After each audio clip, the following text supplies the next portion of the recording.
गांव के एक कोने में एक पुरानी झोपड़ी थी। उसी में रहती थी दो बहनें, ज्योति और मीरा। माँ बाप कुछ साल पहले आई महामारी में गुजर गए थे। उनके जाने के बाद दोनों बहनें खुद ही एक दूसरे की सहारा थी। एक दिन अपने ही धुन में झूलती हुई मीरा मंदिर से लौट रही थी। हाथ में पूजा की थाली थी, चेहरे पर वही पुरानी मासूम मुस्कान। अब आई है तू मीरा? सूरज सर पर चढ़ आया और तू फूल चूहिया बनकर घूम रही है मंदिर में। दीदी, मैं जल्दी आने वाली थी, लेकिन गौरी काकी की बकरी झाड़ियों में फंस गई थी। निकालने में थोड़ी देर हो गई। तेरा क्या है? तू तो सबकी मदद करती घूमती रहे, चाहे घर में चूल्हा जले या ना जले। दीदी, आप गुस्सा क्यों करती हो? माँ कहती थी, जो दूसरों के काम आए वही इंसान कहलाता है। माँ अब नहीं है मीरा, और उनके कहे बातों की अब इस दुनिया में कोई मूल्य नहीं रही। अब कोई किसी के लिए कुछ नहीं करता। मीरा चुप हो गई। उसके चेहरे पर हल्की उदासी थी। वो झोपड़ी के कोने में रखे उस लकड़ी के संदूक तक गई जिसमें माँ की यादें अब भी सांस लेती थी। संदूक से निकाला हुआ एक साड़ी मीरा छू के अपनी दीदी से बोली, दीदी, जब ये साड़ी माँ पहनती थी ना, तब हमें देखकर मुस्कुराती थी, कहती थी तुम दोनों एक दूजे का सहारा बनना। मीरा की बात सुनते ही ज्योति का चेहरा नम हो गया और उसकी आंखें पल भर को भीग गई। लेकिन ज्योति अपने भावनाओं को छुपाते हुए मीरा से बोली, मैं तुझसे सख्त हूँ मीरा, क्योंकि मैं डरती हूँ अगर तुझे भी एक दिन कुछ हो गया तो मैं अकेले कैसे जीऊंगी? इस दुनिया ने मुझसे सब छीन लिया है। मैं नहीं चाहती तू भी मेरी तरह कमजोर पड़ जाए, इसलिए तुझे मजबूत बना रही हूँ। दीदी, आप कमजोर नहीं हो, आप ही तो मेरी ताकत हो। अगर आप मेरा हाथ थामे रखो तो दुनिया की आंधी भी मुझे हिला नहीं सकती। मीरा की बात सुन के ज्योति के चेहरे पर उसके माता पिता के जाने के बाद पहली बार हल्की सी मुस्कान आई। उसी समय गांव की पगडंडी पर तीन परछाइयां उनके झोपड़ी की तरफ बढ़ रही थी। धर्मपाल, बिमला और उनका बेटा कमल। वह थे बहनों के सगा चाचा चाची। अरे ज्योति, कैसी है मेरी बच्ची? तू ठीक तो है ना? बहुत मुश्किल से जिंदगी बीता रहे होगे ना भैया भाभी के जाने के बाद। हम ठीक हैं चाचा जी, अब जो है उसी में खुश हैं। खुश? झोपड़ी में? तुम्हारे हिस्से की जमीन को हमारे नाम कर देती तो हम तुम दोनों को अपने यहाँ रहने देते। तुम दोनों बहुत खुश रहती हमारे साथ। हाँ माँ, तुम सही कह रही हो। इनका घर भी पुराना हो चुका है और अब ये जमीन भी यूं ही पड़ी है, बर्बाद हो रही है। ये सब सुन के ज्योति की आंखों में आग सी चमक उठी। हमें किसी की जरूरत नहीं। बाबूजी की जमीन हमारी माँ और बाबूजी की आखिरी निशानी है, उसे हम यूं ही नहीं छोड़ेंगे। अरे बेटी, तुम्हारी जो खेतों की जमीन है वो भी तो बंजर ही पड़ी हुई है ना। और वैसे भी दुनिया समझदारी से चलती है और औरतें खेत नहीं जोतती। देख लेना, एक दिन रोती हुई आओगी हमारे पास, तब समझ आएगा कि रिश्तेदारों से मुंह नहीं मोड़ा करते। ज्योति को ये सब सुनाकर तीनों वहां से निकल गए। लेकिन मीरा ये सब घर के अंदर से सुन रही थी। ये सुन के उसका चेहरा उतर गया। दीदी, क्या सच में हम अकेले पड़ जाएंगे? वो लोग हमारी जमीन लेना चाहते हैं ना? हाँ मीरा, पर जब तक मैं जिंदा हूँ कोई हमारी जमीन छू भी नहीं सकता। तुझे कुछ नहीं होने दूंगी। रात को चूल्हे के आगे बैठी हुई मीरा अपनी दीदी से बोली, दीदी, माँ की साड़ी मैंने संभाल के फिर से संदूक में रख दी है। और हाँ दीदी, कल भागवत कथा है गांव में, चलोगे ना? मन को थोड़ा शांति मिलेगा सुन के। लोग बातें बनाते हैं मीरा, ताने मारते हैं और सोचते हैं कि हम प्रसाद के लालच में जाते हैं। पर हम तो अच्छे हैं ना, हमने कभी किसी की मदद नहीं लिया है। हमें डर कर नहीं, डट कर जीना चाहिए दीदी। नहीं, हम नहीं जाएंगे। भगवान सब में है। तुम यहीं से भगवान को पूजना और मंदिर भी जाना, लेकिन वहां जाने की जरूरत नहीं। यही सब बात करके दोनों बहनें जैसे तैसे रात का खाना खा के सोने जाते हैं।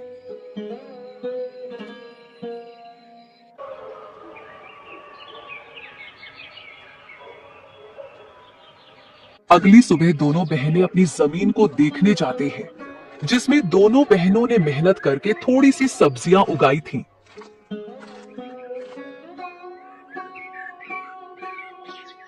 दीदी, अच्छा हुआ कि माँ बाबूजी के जाने के बाद हमने ये जमीन बेचा नहीं। अभी देखो हमने मेहनत करके कितनी सारी सब्जियां उगाई है। अब हम किसी व्यापारी को ये बेच के थोड़े पैसे कमा सकते हैं। हाँ, तू ठीक बोल रही है। इसे बेच के कुछ दिन का तो गुजारा हो जाएगा, लेकिन क्या दीदी? ऐसे बेच के हम कुछ दिन ही गुजारा कर पाएंगे, उसके बाद क्या? अरे आप मायूस मत हो दीदी, मुझे सिलाई बुनाई का काम आता है, मैं वो करके घर खर्चे निकालूंगी, आप बस घर संभालना। कोई जरूरत नहीं तुझे ये सब करने की। तू क्या मुझे बेकार समझती है? तू घर पर ही रहना, मैं लोगों के घर काम करने जाऊंगी। और मुझे बांस की सीजें बनाना भी आती है, जो बाबूजी ने सिखाया था। ये करके मैं घर का गुजारा निकाल लूंगी। ये सब बात करके दोनों कुछ समय अपने खेत में व्यतीत करने के बाद घर आते हैं।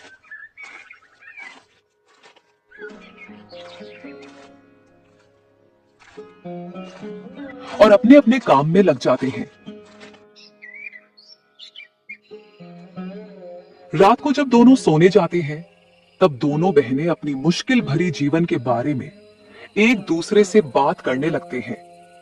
दीदी, माँ बाबूजी के बिना ये रातें और भी डरावनी लगती हैं। सब कुछ खाली खाली लगता है ना दीदी?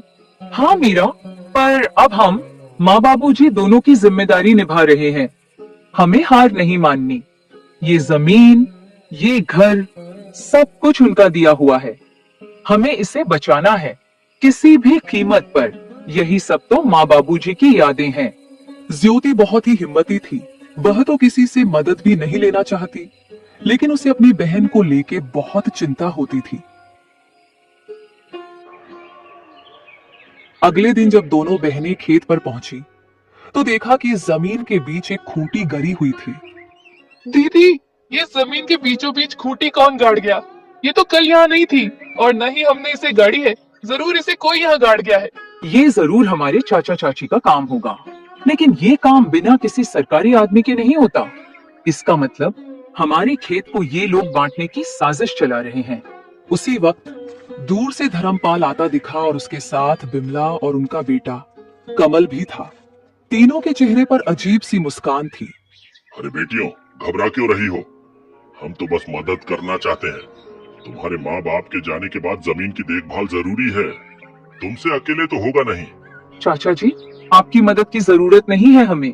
ये जमीन हमारी माँ बाबूजी की निशानी है। इसे किसी के हवाले नहीं करेंगे। अरे बच्चियों, ऐसे कैसे नहीं दोगे? ये जमीन तो तुम्हारी और हमारी। कमल के दादाजी ने अपने दोनों बेटों को बराबर हिस्सा करके दिया था, लेकिन शायद तुम्हारे पिता अपने आखिरी दिनों में तुमसे ये बात बोलना भूल गए। इतने साल तो हम साथ ही खाए पिए हैं। हम तो तुम्हारे भलाई ही चाहते हैं। अब ये दुश्मनी क्यों? दुश्मनी तब शुरू हुई चाची, जब आपने हमें अकेले समझकर हमारी जमीन पर नजर डाली। और चाची, दुश्मनी तो आप लोग हम दोनों से निकाल रही हो। अरे मीरा, इतनी गरज क्यों रही हो? छोटी हो छोटी बनकर रहो। ऐसे बड़ों के बीच मत बोल, समझी? अरे जाओ, कैसे बड़े लोग जिनकी सोच छोटी होती है, वे उम्र में बड़े होके भी सम्मान के हकदार नहीं होते। मीरा, तू कुछ मत बोल। और हाँ, अब अगर आप लोग हमारे खेत के पास भी आए तो अच्छा नहीं होगा। हम कमजोर दिखते हैं पर डरते नहीं। धर्मपाल ने सबको चुप कराकर कहा। ठीक है बेटियों, हम कुछ नहीं कहेंगे, लेकिन कानून अपना काम करेगा। जब जमीन के सरकारी कागजात आएंगे तो देख लेना। जब तुम्हारे नाम नहीं निकलेंगे तो खुद समझ जाओगी कि जमीन किसकी है। तीनों वहां से चले गए। ज्योति और मीरा कुछ देर तक खामोश खड़ी रहीं। दीदी, क्या वो सच में कागज बदलवा सकते हैं? कुछ भी कर सकते हैं मीरा। लालच में आदमी अंधा हो जाता है। हमें किसी पे भरोसे नहीं करना चाहिए। अब हमें बहुत संभाल के रहना पड़ेगा। उसी दोपहर दोनों बहनें सरपंच के पास पहुंची। चौपाल में गांव वाले बैठे थे और वहां पहले से ही धर्मपाल बैठा हुआ था। सरपंच जी, हम आपके पास न्याय मांगने आए हैं। हमारे चाचा चाची जमीन हड़पना चाहते हैं और शायद पटवारी से मिलकर फर्जी कागज बनवा रहे हैं। हम अनाथ हैं। इसका मतलब ये नहीं कि हम बेबस हैं। हमें अपने माँ बाबूजी की जमीन किसी हाल में नहीं देनी। कृपया आप हमारी मदद करें। धर्मपाल जी, अगर ये सच है तो ये गांव की मर्यादा के खिलाफ है। परिवार के नाम पर ठगी करना यहाँ नहीं चलेगा। सरपंच जी, ये लड़कियां हमें बदनाम कर रही हैं। हम तो बस जमीन की चिंता कर रहे हैं। इन दोनों बच्चियों को क्या पता ये जमीन के बारे में ये जमीन के बाद तो इनके पिता और मैं ही जानते थे। मेरा भाई तो अब इस दुनिया में नहीं रहा, इसीलिए अब मुझे ही तो सब कुछ देखना पड़ेगा। गांव वालों में फुसफुसाहट होने लगी। हमने इन बच्चियों को बचपन से देखा है, ये झूठ नहीं बोल सकती। धर्मपाल के मुंह में राम, बगल में छुरी, हम सब समझते हैं इसके बारे में। सरपंच ने इस बात को अगले दिन पंचायत में विस्तार से निकालने की बात की और फैसला अगले दिन देने की बात कही। बहनों की आंखों में पहली बार उम्मीद की चमक थी।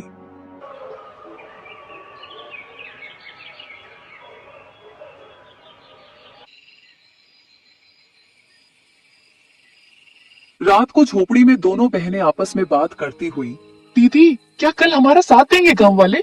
देखते हैं क्या होता है। मुझे किसी पर भी भरोसा नहीं रहा है। आखिर माँ बाबूजी के जाने के बाद मदद ही कहाँ की किसी ने हमारी। हमें बस भगवान पे भरोसा रखनी होगी। माँ बाबूजी तो नहीं है, पर उनका आशीर्वाद जरूर है हमारे साथ। आप देखना दीदी, हमारे साथ कुछ बुरा नहीं होगा। रात गहरी हो चली थी। दूर कहीं उल्लू की आवाज गूंजी और हवा में कुछ सिसकियां थी और उन सिसकियों में मीरा की भी सिसकियां शामिल थीं। दोनों बहनों को चिंता की वजह से नींद भी नहीं आ रही थी। दीदी, विश्वास ही नहीं होता है ना कि हम अब अकेले हैं। कभी कभी तो ऐसा लगता है कि बाबूजी अचानक आएंगे और मुझे गले लगा लेंगे। हाँ मीरा, मुझे भी उनकी कमी खटकती है, लेकिन तू चिंता मत कर, मैं हूं ना। जब तक मैं जिंदा हूँ तुझे किसी चीज की कमी नहीं होने दूंगी। लेकिन दीदी, जब माँ बाबूजी गए तब सबने कहा था हम हैं तुम्हारे साथ। फिर धीरे धीरे सब दूर होते गए। चाचा चाची तो जैसे बस हमारे हिस्से की जमीन के लिए ही हमारे करीब थे। ज्योति की आंखों में आंसू थे, लेकिन उसने उन्हें छुपाया। उसे अपनी बहन के सामने कमजोर नहीं पड़ना था। दुनिया बहुत चालाक है मीरा। रिश्ते अब खून से नहीं धन दौलत से बनते हैं, लेकिन हम भी अब चुप नहीं रहेंगे। अगर हमें अपने अधिकार के लिए लड़ना पड़े तो लड़ेंगे।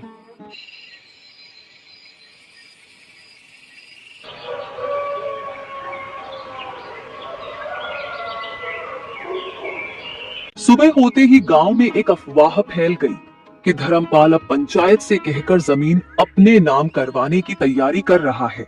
गांव की गलियों में लोग कानाफूसी करने लगे। अरे सुन सुग्गो, धर्मपाल ने तो कमाल कर दिया। अपने ही भाई की बेटियों को बेघर करना चाहता है। हाँ काकी, कैसा रिश्तेदार है, अपने ही भतीजों को बेघर करने में तुला हुआ है।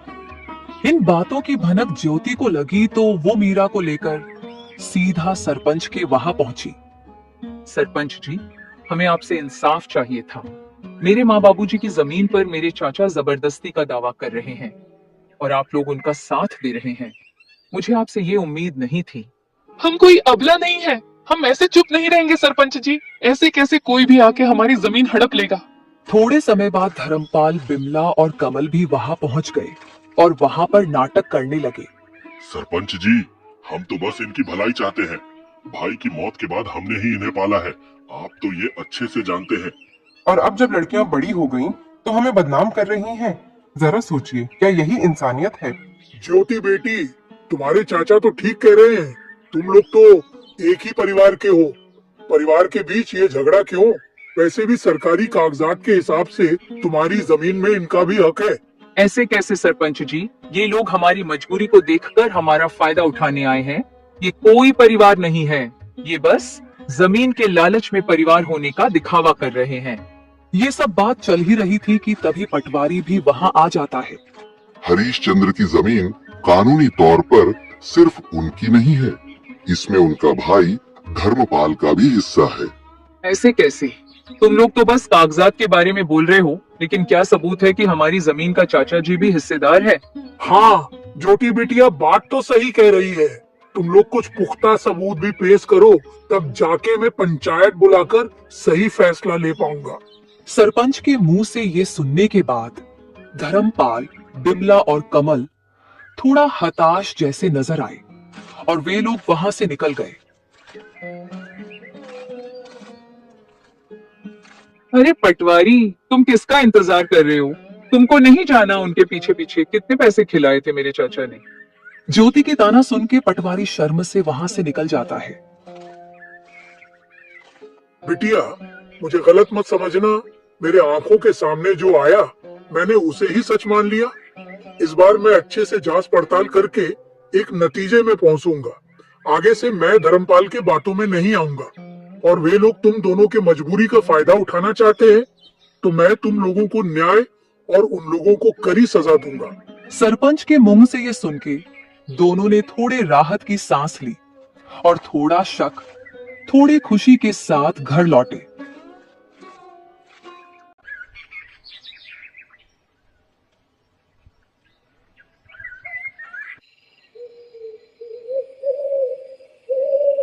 रात होते ही दोनों बहनें फिर से चारपाई में बैठ के बात करने लगते हैं।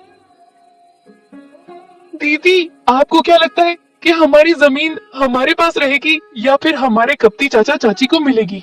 हाँ मीरा, मैं भी वही सोच रही हूँ। उन लोगों का कोई भरोसा नहीं। वे लोग इतने लालची हैं कि हमारे साथ कुछ भी कर सकते हैं। माँ बाबूजी के जाने के बाद उन लोगों ने अपना असली रंग दिखना शुरू कर दिया है। यही सब चिंता में दोनों बहनों ने मुश्किल से अपनी रात काटी।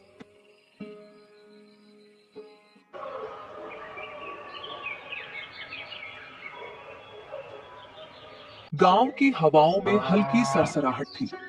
आसमान में बादल थे, पर बारिश का कोई नाम ओ निशान नहीं।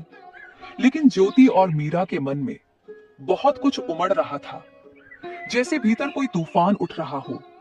घर का आंगन सूना था और बहनों के चेहरों पर चिंता की लकीरें साफ झलक रही थी। दीदी, आज खेत चले क्या? वो जो पिछली बार की सब्जियां बची थी, कहीं किसी जानवर ने नुकसान तो नहीं कर दिया होगा? कभी कभी किसी की गाय बकरी आ जाती है और पूरा नुकसान कर देती है।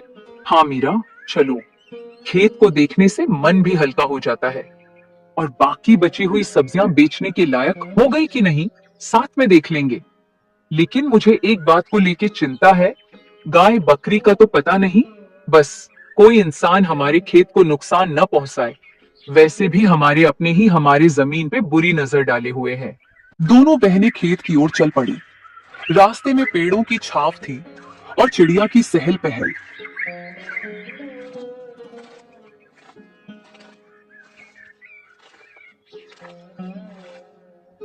जैसे ही दोनों खेत के पास पहुंची, मीरा ने दूर से किसी की परछाई देखी।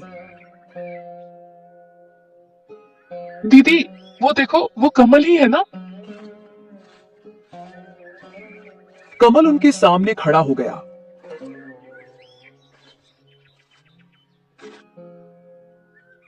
आंखों में गुस्सा, चेहरे पर घमंड। वो वहीं दोनों बहनों का रास्ता रोककर उनसे बात करने लगा। बहुत घमंड आ गया है तुम दोनों में।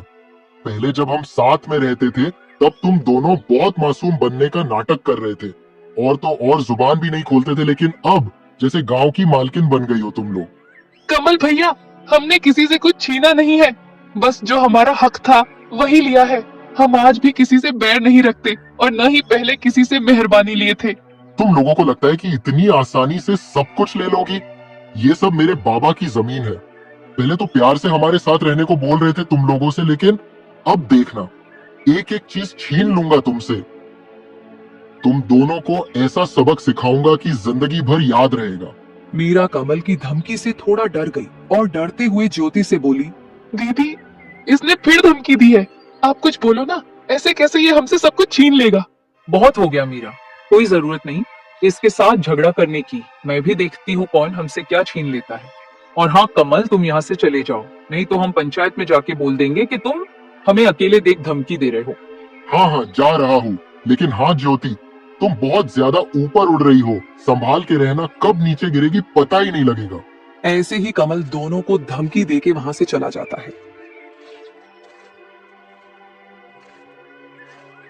कमल की धमकी भरी बातें सुन के दोनों थोड़े मायूस हो जाती हैं। ज्योति जो अपने बहन के सामने हिम्मत से खड़ी हुई थी, उसके मन में भी डर था। वो मन ही मन कमल की बातों को लेकर बहुत चिंतित थी। कुछ समय के बाद दोनों बहनें घर लौटे। घर लौटकर दोनों बहनें चिंता में डूबे हुए थे। रोज की धमकी और षड्यंत्र ने दोनों के जीवन में बहुत सारे चिंता और दुख ला दिया था। दीदी, ये लोग हमारे पीछे क्यों पड़े हुए हैं? हमने किसी का क्या बिगाड़ा है? हमारे चाचा के पास तो सब कुछ है, वो लोग हमसे अच्छी जिंदगी जी रहे हैं, फिर भी वे लोग हमारा जमीन हड़पना चाहते हैं। इंसान की लालच कभी खत्म नहीं होती मीरा। भले ही इंसान के पास सब कुछ हो, फिर भी इंसान और चाह के लालच में या तो दूसरे का नुकसान करते हैं या फिर अपनों का ही नुकसान करते हैं। हम तो इनके खिलाफ कोई बड़ी कदम भी नहीं रख सकते। उनके कर्मों का फल उन्हें भगवान जरूर देंगे। ऐसे ही कुछ दिन बीत जाते हैं। एक दिन अचानक धर्मपाल के चावल के मिल में किसी कारण आग लग जाती है। जब दोनों बाप बेटे को यह खबर मिली तो वे दौड़ते हुए वहां पहुंचे।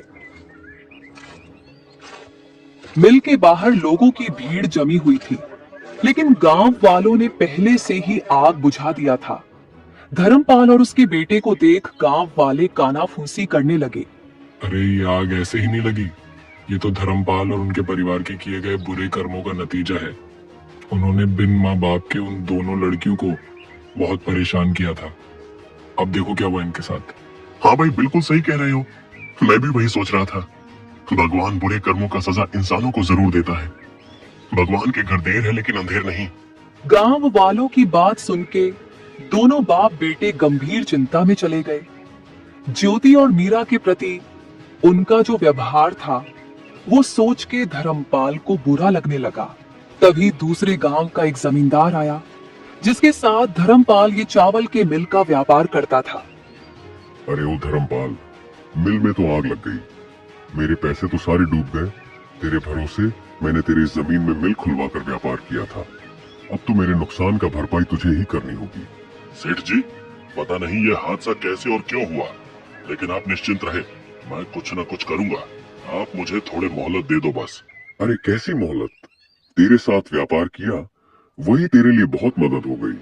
अब मैं तेरे लिए कुछ नहीं करूंगा। मुझे मेरे पैसे वापस कर और उसके बाद तू अपने रास्ते में अपने रास्ते। सेठ जी आप ऐसा मत कीजिए, इस मुसीबत की घड़ी पे आप यूं मुंह मत फेरिए। मैं कुछ भी नहीं जानता, मुझे बस मेरे पैसे चाहिए। बहुत मदद कर चुका तुम लोगों की। तुम जैसे लोगों के साथ मैंने व्यापार किया, वही बहुत बड़ी बात है तुम लोगों के लिए। कुछ भी करना पड़े करो, बस मुझे पैसे दे दो। ठीक है, फिर आप मेरे इस जमीन को ले लीजिए। इस जमीन से तो आपका थोड़े से कर्ज चूकता हो जाएगा ना। अगर हो जाए तो मैं आपको कल जमीन के कागजात भेज दूंगा, और बाकी के पैसे मैं नहीं दूंगा, क्योंकि आप भी मेरे इस चावल के मिल का हिस्सेदार थे और आपने इससे मुझसे ज्यादा मुनाफा कमाया है। अब इसका पूरा नुकसान मैं अकेला क्यों झेलूं? ऐसा है क्या? ठीक है, तू मुझसे दुश्मनी मोड़ ले रहा है, देख लूंगा तुझे। फिलहाल तू मुझे अपनी इस जमीन के कागजात भेज दे, बाकी के पैसे तो मैं तुझसे बाद में वसूलूंगा। जमींदार से ये सुनने के बाद दोनों बाप बेटे हताशा और गुस्से में वहां से घर निकल जाते हैं।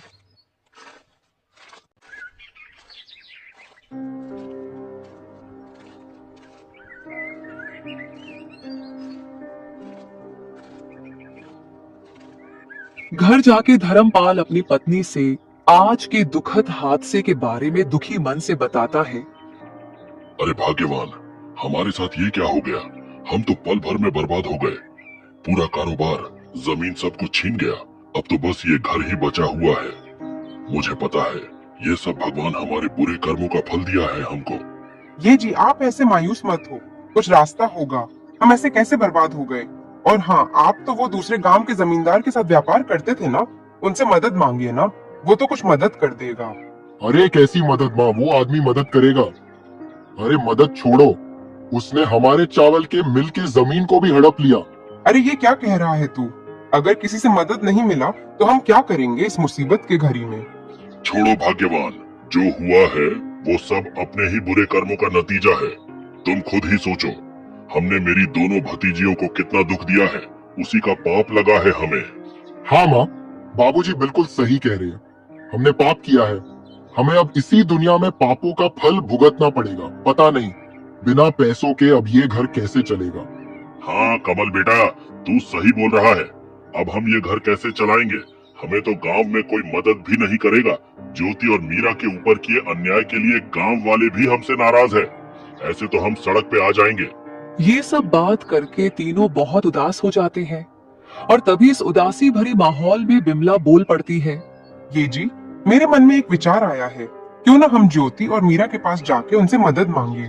और साथ में उनसे हाथ जोड़ के माफी भी मांग लेंगे। मदद? कैसी मदद माँ? वे दोनों हमारी कैसे मदद करेंगे? उनके पास तो मदद करने के लिए कुछ भी नहीं है, और न ही वे मदद करेंगे। आखिर इतना दुख जो दिया उनको हमने। अरे क्या बोल रही हो तुम? पागल हो गई हो क्या? कितना परेशान किया है उनको। अब किस मुंह से जाऊंगा उनके पास मदद मांगने? और वे तो खुद ही कितनी मुश्किल से जी रहे हैं, हमारी क्या मदद करेंगे वे? अरे आप लोग थोड़े शांत हो जाइए। हम उनसे पहले दिल से हाथ जोड़कर माफी मांगेंगे और उसके बाद हम उनकी जमीन पर खेती करने की इजाजत मांगेंगे, और खेती का जो भी मुनाफा होगा उनको भी आधा देंगे, और हमारा भी जैसे तैसे गुजारा हो जाएगा। और हाँ, मैं इस बार लालच में नहीं बोल रही हूँ, मैं बुरी परिस्थितियों के चलते बोल रही हूँ। तुम बात तो ठीक ही कर रही हो। हमें तो कोई मदद करेगा नहीं, और हमें तो ज्यादा कुछ काम भी नहीं आता। बस थोड़ा खेती बाड़ी जानता हूँ मैं, और अगर वे लोग मदद के लिए मन जाए तो कमल भी मेरी खेती में मदद कर देगा। हाँ बाबूजी, मैं करूंगा मदद। चलिए बात करने जाते हैं उनसे, और अगर वे मदद नहीं भी करे तो कम से कम माफी की उम्मीद तो रख ही सकते हैं। ये बोल के तीनों ज्योति और मीरा के घर पहुंचे।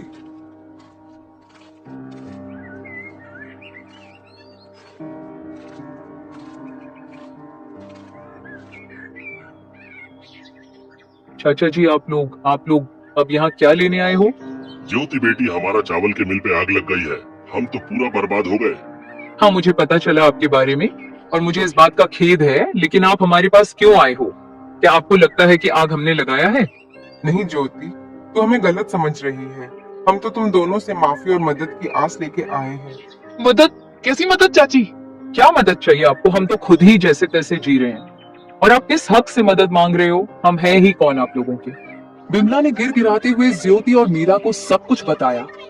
और ये सब बात होते समय धर्मपाल और कमल शर्म से अपनी सिर झुका लिया था। मीरा बिमला की बात सुन के बोली, हम मदद करेंगे चाची, जो हुआ सो हुआ। आखिर आप लोग हमारी चाचा चाची है, हम आपके साथ हैं। क्या बोल रही तू मीरा? पागल हो गई है क्या? भूल गई कितना दुख दिया है इन लोगों ने हमें, और हमारे बुरे समय में ये लोग कहाँ थे? अब क्यों मदद करेंगे हम इनकी? ऐसे मत बोलो दीदी। आज माँ बाबूजी होते तो वे भी इन मुसीबत में इनकी मदद करते। और माँ बाबूजी कहा करते थे कि माफी बहुत बड़ी जीत है, और माफ करने वाला ही असली विजेता है। फिर भी मीरा, मैं इन लोगों की करतूत नहीं भूलूंगी। मैं मदद करने के लिए तैयार नहीं हूँ। दीदी, आपको मेरी कसम, कृपया आप उनकी मदद कर दीजिए। और वैसे भी इनको हमारे जमीन पे खेती करने देंगे तो हमारी भी बहुत मदद होगी, और हम आगे से हंसी खुशी एक साथ रह पाएंगे। मान जाओ ना दीदी, मुझे माँ बाबूजी की कमी बहुत खलती है। इनके साथ होने से मुझे अच्छा लगेगा। ज्योति मीरा का मासूम चेहरा देख उसकी खातिर मान जाती है, और धर्मपाल, बिमला और कमल ने भी हाथ जोड़ के दोनों से माफी मांगते हैं और वादा करते हैं कि आगे से कभी भी उनका बुरा नहीं सोचेंगे।